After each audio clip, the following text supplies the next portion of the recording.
láàárín èmi àti ẹ, ó yẹ kó o lo ààwẹ̀ yìí gẹ́gẹ́ bí opportunity fún ara rẹ ni.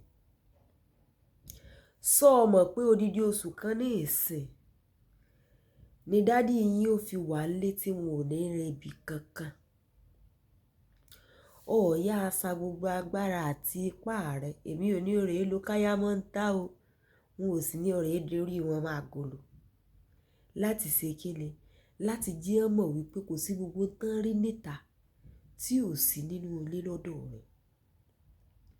Gbogbo àṣìṣe tó ti ṣe sẹ́yìn tó mú ọmọ wá bílíkì, ṣúkúrà, fàlílà kiri. This is an opportunity for you to rectify it. Ṣó ti yé? Opportunity rèé láti ṣe àtúnṣe. Ṣó ti yé ní ìsìn nínú àwẹ̀ yìí? Torí nínú àwẹ̀ yìí kò ní sí ilé sílífà lílọ. Ilé ṣúkúrà ó ti di èèwọ̀ fún ọ. Ilé fàlílà ó ti di èèwọ̀. Ṣó ti yé báyìí ní ìsìn? Gbogbo tó bá wá mọ̀ pé o lè ṣe ní pẹpẹ fúrú ni, ní ìtọ́jú ni, ní kéyàn ráńkà dédé èèyàn ni, àsìkò rèé fún ọ láti ṣe. Ṣó ti yé ọ?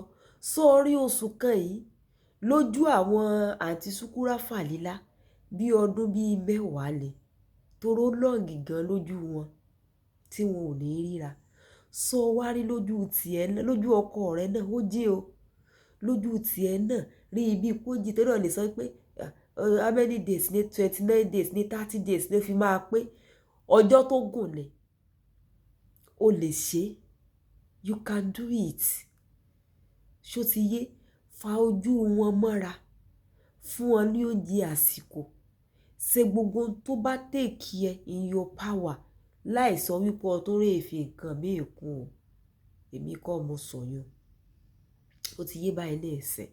Kó o fi tún inú ilé rẹ ṣe opportunity rẹ̀. Bó bá jẹ́ oúnjẹ náà máa ń complain pọ̀ ọmọ oúnjẹ. Sọ́ọ̀sì rí ara ẹlòmíì tún kò tọrọ.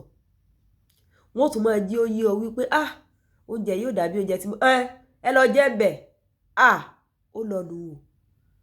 Opportunity rẹ̀ online class tí ń lọ bẹ́rẹ́bẹ́ tí àwọn èèyàn kọ́ àwọn èèyàn bó ṣe ń ṣe oúnjẹ rẹ̀ register. Jẹ́ kí taste oúnjẹ tiẹ̀ náà ó yàtọ̀. Ṣé ẹ̀sìn rẹ̀ yìí kan wà tó jẹ́ pé ẹ ti ní àwọn ọmọ tó dàgbà, òròjú ti bá tí ń jẹ́. Ọmọ tí ò tí ì mọ̀ná dáadáa náà ni lọ́wọ́ ṣé wàá para mi ni. Ẹjẹ́ náà mọ̀ gbìyànjú rẹ̀ kì í sàsìkò tílé ti mẹ́ẹ̀ tẹ́lẹ̀ tó fẹ́ try láti ṣe kíni láti adjust ara rẹ̀ láti túntò lọ́mọ ní kí ọmọ tí ò mọ̀ná dá mọ́ ti ẹ̀rọ ọmọ kankan mọ́ make sure pé ó ń dá iná. Fi gbogbo ẹ tẹ́ ọ lọ́rùn. Kàngan ó jókòó nínú àwẹ̀ wọn wò pé ibi tí mò ń lọ gan ìyàwó mi ti yí padà kò yé yí padà ní ìsìn. Yí padà ní ìsìn kì í ṣe pé ńgbà tó o bá wá ní rival tán lọ́ọ́ mọ sáré mọ́tò lọ́rẹ̀ mọ́ kọlù kẹ̀kẹ́. Àwọn ọ̀wà tán tí ń complain lé lórí nígbà náà lọ́wọ́ a máa ṣàtúnṣe rẹ̀. Lọ́ọ́ mọ ṣe pẹ́pẹ́ dẹ̀ lórí irọ́. Opportunity lọ́lọ́run ti fún ọ yìí. Sọ́ọ̀sì mọ̀ pé ẹ̀kan lọ́dún nírú rẹ̀ máa ń wáyé. Tọdún yìí náà grab ẹ̀ jí ó wúlò fún ọ. Jí ó jẹ́ oṣù tí ó tún ní ilé tiẹ̀ náà ṣe.